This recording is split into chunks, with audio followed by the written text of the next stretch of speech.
तो hi guys, स्वागत है आपका नेक्स्ट वीडियो में। आज की वीडियो में बात करेंगे हम अपनी मोबाइल की प्रोफाइल कैसे चेंज कर सकते हैं वॉलपेपर।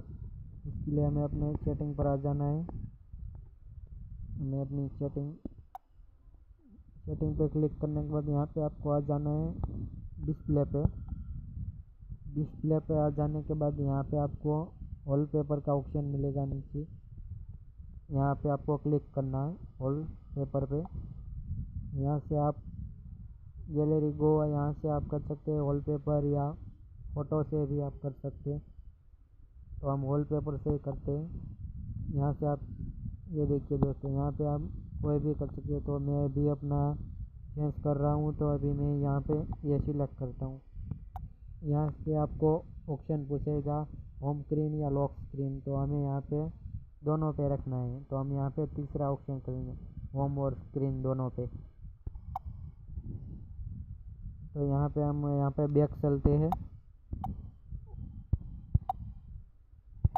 तो ये हमारा हो गया है वॉलपेपर चेंज। तो ऐसे आप वॉलपेपर चेंज कर सकते हैं। धन्यवाद।